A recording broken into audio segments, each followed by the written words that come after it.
बिस्मिल्लाहिर्रहमानिर्रहीम। सबसे पहले तो तमाम डेरे वालों को स्पेशली मेरा सलाम। इलेक्शन के हवाले से जैसा आप देख रहे हैं पूरे मुल्क के अंदर एक फिस्तायत का जो माहौल बना हुआ है और ख़ासकर पीटीआई के ख़िलाफ़ जो एक जुल्म और जबर का सिलसिला शुरू है कि इलेक्शन के दाखिलों से लेकर और कैंपेन तक जो मुश्किलात हैं वो सबके सामने हैं। यानी प्रपोजर सेकेंडर उठाए गए, कैंडिडेट्स उठाए गए, कैंडिडेट्स के बच्चे उठाए गए, कुछ कैंडिडेट्स के पोते पोतियाँ उठाए गए, उनको ब्लैकमेल किया गया।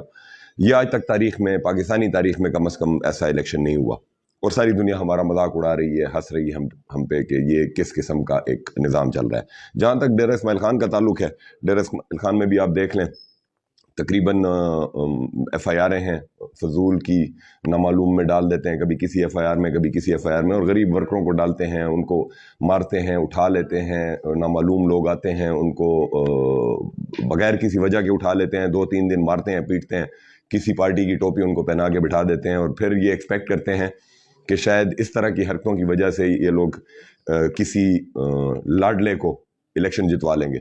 देखें जी, इलेक्शन में असल ताकत कौन है? असल ताकत अवाम है और अवाम नहीं मान रही। ये चीज़ अब क्लियर हो चुकी है। 2 साल से जो ये जबर और फसाइयत का एक सिलसिला शुरू है, अगर अवाम ने प्रेशर में आना होता तो अब तक आ गई होती। पीटीआई की आप देख लें, कोई भी रैली, कोई मेन लीडरशिप तो हमारी सारी अंडरग्राउंड है, मतलब है किसी पे पर्चे हैं, किसी को गैर कानूनी तरीके से मफरूर कर दिया, किसी को क्या कर दिया, ख़वातीन को गिरफ्तार किया हुआ। यानी ये एक सियासत में बेगैरती का एक ऐसा लेवल है कि जो शायद मार्शल लॉ अदवार में भी नहीं देखा गया। सुना था कि जी सियासी वर्करों पे या सियासी लीडरों पे पर्चे होते हैं या बाकी सिलसिला होता है। 8-9 महीने से इन्होंने ख़वातीन को जेलों में रखा हुआ है। अभी प्राइम एग्जांपल आप ले लें, doctor Yasmeen Rashid terminal cancer patient है। और मज़े की बात यह है कि एक शख्स दहशतगर्द होता है, वो खातून है या बंदा है, जब तक वो पीटीआई में है। जैसे ही वो कैमरे के सामने बैठे और वो कहे कि जी मैंने पीटीआई छोड़ दी, सियासत से मेरी तौबा, सब गुनाह धुल गए। तो ये पता नहीं, अभी इस्लामी, मेरा एक उलमा से भी इसके ऊपर एक क्वेश्चन है कि इसकी रिलीजियस क्या पोजीशन होगी, कि क्या ऐसा हो सकता है कि कोई बंदा कहे कि जी मैंने पीटीआई छोड़ दी तो उसके सारे गुनाह माफ़ हो गए। खैर बहरहाल ये तो एक लंबी डिबेट है। डी खान के हवाले से मैं कुछ एक स्पेसिफिक बात भी करूँगा। डी खान में जैसे कि आपको पता है कि अली अमीन इस वक्त सूबाई सदर है और अल्हम्दुलिल्लाह सूबे के अंदर एक बहुत अच्छी टीम को लॉन्च किया गया है। और आप देख रहे हैं कि आप डी खान से लेकर तो चित्राल तक चले जाएं, पीटीआई की जो पॉपुलैरिटी है या पीटीआई कैंडिडेट्स के साथ जो लोगों की मोहब्बत है वो बढ़ती जा रही है, वो कम नहीं हो रही। इंशाल्लाह 8 फरवरी को हमें पूरा यकीन और पूरी हमें उम्मीद है कि ये कौम निकलेगी, ये कौम अपना सही फैसला करेगी, अपने मुस्तकबिल का फैसला करे। मैं ये नहीं कहता कि पीटीआई के लिए वोट करें, किसी और के लिए वोट करें। सिर्फ एक रिक्वेस्ट है कि जब आप बैलेट पे ठप्पा लगाते हैं, अपने अल्लाह को हाजिर नाजिर जानकर देख लें कि क्या इमरान खान इस मुल्क के लिए बेहतर है या ये जो बाकी चोरों का टोला इकट्ठा है वो मुल्क के लिए बेहतर है। तो इंशाल्लाह मुझे यकीन है कि आपका फैसला इमरान खान होगा, क्योंकि उसने मुश्किल तरीन हालात में, चाहे आप कोरोना देख लें, चाहे आप बाकी चीज़ें देख लें, उसने सेहत कार्ड दिया, इन कमीनों ने बंद कर दिया। क्यों? कि जी इमरान खान को क्रेडिट मिल रहा है। यार इमरान खान के बच्चे तो उस पर इलाज नहीं करा रहे थे, उसके ऊपर गरीबों का इलाज हो रहा था, 10 लाख तक का इलाज फ्री था। एहसास प्रोग्राम में मेरे प्लस माइनस जो मुझे फिगर का पता है तकरीबन ऑलमोस्ट 4 बिलियन रुपए जो हैं वो इस डेरा इस्माइल खान में लोगों को उनके घरों में मिले हैं। और मैं ये हल्फियन काफ़ी दफ़ा ही मैं कह चुका हूँ, मैं दोबारा हल्फियन कहता हूँ कि मैं इस पे कुरान पे हल्फ देने के लिए तैयार हूँ कि मैंने उसमें से किसी एक बंदे की सिफारिश नहीं की। वो मेरिट पे हुए। डॉक्टर सानिया निश्तर साहिबा ने बहुत अच्छा प्रोग्राम चलाया और एहसास प्रोग्राम में सिर्फ ये प्रोग्राम नहीं था, उसमें मल्टीपल बहुत सारे प्रोग्राम्स थे। आप पाकिस्तान की इकोनॉमिक स्टेट को देख लें, इस वक्त हम दिवालिया होने के दहाने पे, क्या दिवालिया ही हैं। महंगाई देख लें, गरीब का जीना मुश्किल हो गया है, एक वक्त की रोटी उसकी मुश्किल हो गई है। आप बिजली को देख लें, यूनिट्स 18 रुपए से चला गया है 60 रुपए के ऊपर।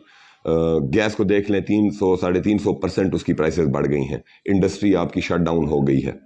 तो मेरी डिसीजन मेकर से एक रिक्वेस्ट है कि खुदारा पाकिस्तान के लिए सोचें, पीटीआई के लिए ना सोचें, किसी और के लिए ना सोचें। उन लोगों को मुसल्लत पाकिस्तान पे अगर आप करना चाह रहे हैं और अगर आप आजकल के दौर में, मतलब हम जिस सदी में रह रहे हैं उस सदी के हिसाब से सोचें कि आप अगर ये एक्सपेक्ट करते हैं कि लोग इनको एक्सेप्ट कर लेंगे, जिनको ریلیوں میں ان کے اپنے لوگ بھی اب کہتے ہیں کہ آپ چور ہو، آپ چور ہو.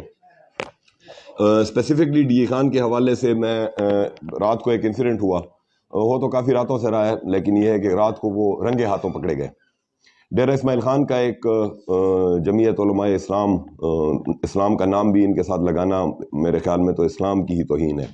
ان کا ایک کینڈیڈیٹ ہے، اس کینڈیڈیٹ کا ایک رشتہ دار اور اس نے اپنے ساتھ بندے شندے لگائے ہوئے تھے، تو وہ علی امین گنڈپور کے غلط، یعنی کہ غلط نشان والے پینوفلیکسز چھپوا کے اور سٹکرز چھپوا کے وہ روڈوں پہ لگوا رہے تھے کہ لوگوں کو اس سے غلط کیا جا سکے کہ علی امین کا نشان شاید یہ ہے یا وہ ہے. تو رنگے ہاتھوں پکڑے گئے، پولیس کے پاس جمع کرائے. لیکن ماشاءاللہ خیبر پختونخوا کی بہادر پولیس، سلوٹ ہے آپ کو. ایف آئی آر تو آپ کر نہیں رہے، آپ اپنے شہیدوں کا بدلہ بھی نہیں لے سکتے. آتے ہیں روز دہشت گرد آپ کو مار کے چلے جاتے ہیں، اور پی ٹی آئی کے پیچھے آپ کے ڈالے جو ہیں وہ فل سپیڈ پھر رہے ہیں. تو خدا را کو اپنے شہیدوں کے خون کی ہی حیا کر لو. یہ میسج ہے میرا آپ کے لیے. کتنے اور مرواؤ گے؟ کوئی شرم نام کی اگر آپ میں چیز ہے. گراؤنڈ لیول کا بندہ آپ کا مر رہا ہے، آپ اپنے اے سی کمروں میں بیٹھے ہوئے ان کو کبھی کہہ دیتے ہو کہ فلانے ناظم کو پکڑا ہوں دے کو پریس کانفرنس کرا گن. یہ کام آپ کا رہ گیا. اگر نر کے بچے ہو، بات مجھے کرنی نہیں چاہیے لیکن مجھے کرنی پڑ رہی ہے، اگر نر کے بچے ہو تو اپنے شہیدوں کا بدلہ لے لو. ہم بھی کہیں گے، ہم سلوٹ مارتے تھے وردی کو، اب بھی مارتے ہیں، پھر بھی ماریں گے. میرے گھر میں 2 وردی والے ہیں. لیکن جو کام تم لوگ کر رہے ہو یہ انتہائی بے شرم کام ہے، یہ انتہائی بے غیرت کام ہے، اور ٹائم ایک جیسا نہیں رہے گا. یہ آپ یاد رکھیں. جو لوگ اس وقت سرکار کی کسی بھی پوزیشن پہ رہ کر غیر قانونی ظلم کا کام کر رہے ہیں، انشاءاللہ ان کا احتساب ہوگا، قانون کے مطابق ہوگا اور کڑا احتساب ہوگا. کسی کو سپیئر نہیں کیا جائے گا. 8 فروری کو پاکستان کے مستقبل کا فیصلہ ہے. یہ شاید پروبیبلی ہم اس وقت، میرے حساب سے جو تھوڑی بہت ایج اتنی ہو گئی ہے، بال بھی سفید ہیں، ڈیسائیڈنگ مومنٹ ہے. قوم آپ نے ڈیسائیڈ کرنا ہے کہ آپ غلام رہنا چاہتے ہو، آپ ان لوگوں کے غلام رہنا چاہتے ہو جنہوں نے آپ کو بیچا، جنہوں نے آپ پہ ڈرون حملے کروائے، جنہوں نے آپ کے بچے مروائے، جن کی ساری پراپرٹیز باہر ہیں، جن کے سارے انٹرسٹ باہر ہیں. وہ حکومت میں ہوتے ہیں تو یہاں ہوتے ہیں، اور جب حکومت میں نہیں ہوتے تو باہر چلے جاتے ہیں، اور پھر ان کو وی آئی پی پروٹوکالز کے ساتھ یہاں لایا جاتا ہے. انشاءاللہ پاکستانی قوم بیدار ہے، یوتھ بیدار ہے. اسپیشلی میرا یہ میسج یوتھ کے لیے ہے. آپ نکلیں، ہر گھر سے نکلیں، ووٹ دیں. جس کو بھی آپ نے دینا ہے، جس کو بھی آپ کا ضمیر سمجھتا ہے کہ یہ بندہ پاکستان کے لیے، اس ملک کے لیے، اس ملک کے لوگوں کے لیے بہتر ہے، آپ اس کے لیے ووٹ کریں. اور انشاءاللہ مجھے یقین ہے کہ آپ کی چوائس عمران خان ہوگا. عمران خان کی قربانیاں 30 سال کی کس چیز کی ہیں؟ رول آف لا کے لیے، کہ غریب اور امیر کے لیے ایک ہی لا ہو. لیکن یہاں پہ پڑ لڑا ایسا ہے، غریب کے لیے ایک قانون ہے، امیر کے لیے دوسرا قانون ہے. اس سسٹم کو ہم نے چینج کرنا ہے. اس سسٹم کے خلاف ہمارا جہاد ہے اور رہے گا. آخر میں ڈی خان کے اس کینڈیڈیٹ کے لیے، چباتھا، اس کے لیے میرا ایک میسج ہے. چباتھا، اگر تیرا یہ خیال ہے جو تو دے رہے دے لوگوں کو بود بنا کے ان سے غلط اشتہار لا کے دے رہے دے لوگ بود نن بن دے ہون، دے رہے دے لوگ بیدار ہن، دے رہے دے لوگ تے کو تیری اصلیت 8 تاریخ کو ڈبے دکھے سن.